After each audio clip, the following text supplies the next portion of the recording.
আসসালামু আলাইকুম। আজ আমরা ট্যাঙ্কির ফ্লট সুইচ নিয়ে হাজির হয়েছি। এখানে হচ্ছে আপনার ১, ২, ৩, ৪, ৫, ৬টা ট্যাঙ্কির অটোমেটিকলি পানি উঠবে এবং অটোমেটিক পানি ভর্তি হবে। আবার যদি ট্যাঙ্কি লোড হয় তাহলে আপনার পানি লাইন বন্ধ হয়ে যাবে, মোটর বন্ধ হয়ে যাবে। এটার নাম হচ্ছে ফ্লট সুইচ। এই সুইচের কানেকশন আমি আপনাদের দেখাবো। দেখেন এখানে তার হচ্ছে ৩টা তার। এখন ৩টা তারের মধ্যে আমরা চেক করব কোনটা তার দিয়ে আপনার চলবে। প্রথমে আমার এটাতে একটা সংযোগ দিয়ে দিলাম, এটাতে একটা সংযোগ দিয়ে দিলাম। এই যে হর্ন বাজতেছে। এই যে এখন সোজা চালু আছে। এই ট্যাঙ্কিটা এটা সুইচটা নিচে আছে এইজন্য বাজতেছে। আবার উপরে উঠে গেলে বন্ধ হয়ে যাবে। পানি যখন লোড হবে তখন এটা উপরে উঠে গেল, এটা বন্ধ হয়ে গেল।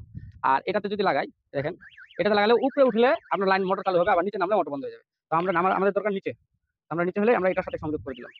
সংযোগ করে দিলে এই যে নিচে যখন নামবে, ফ্লট সুইচ যখন নিচে নামবে, পানির লেয়ার নিচে নামলে আপনার মোটর চালু হবে। আবার পানির লেয়ার যখন উপরে উঠে যাবে, এটা ভাসমান হয়ে যাবে, তখন কিন্তু মোটর বন্ধ হয়ে যাবে।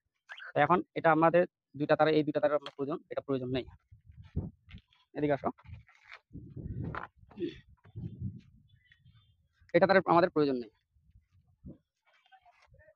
এই যে এটা হচ্ছে আপনার সরাসরি মেইন ডিবি থেকে সরাসরি এখানে লাইন আসছে ফ্লট সুইচের জন্য। প্রতিটা ট্যাঙ্কিতে, এখানে ট্যাঙ্কি আছে 6টা। ট্যাঙ্কিগুলো দেখাও। ট্যাঙ্কি আছে 6টা সুইচের কিন্তু অটোমেটিক সংযোগ হবে। এই যে দুইটা তার আছে, এই দুইটা তারের সংযোগ আমরা দুইটাতে দিয়ে দিব।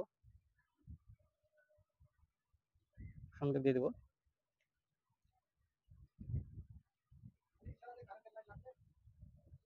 সংযোগ দিয়ে দিলাম।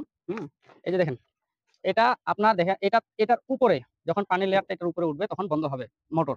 আবার এটার এই লেয়ারটার নিচে যখন নামবে তখন মোটর চালু হবে। মানে সোজা সুইচটা যখন সোজা হবে তখন মোটর চালু হবে। এটা যখন ভর্তি হয়ে গেলে, এটা ভাসমান হয়ে গেল, তখন কিন্তু মোটর বন্ধ হয়ে যাবে। তো আমরা কি করব, ট্যাঙ্কির ঢাকনাটা খুললাম। খোলার পরে এই যেটা, এটা লেয়ার যতটুকু দিবেন, যতটুকু লেয়ার দিবেন ততটুকু নিয়ে আপনি এটা ট্যাঙ্কির ভিতরে দিয়ে দিবেন।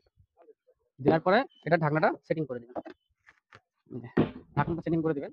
সেটিং করে দিলে কাজ ওকে হয়ে যাবে। তো আশা করি ভালো লাগছে। আসসালামু আলাইকুম।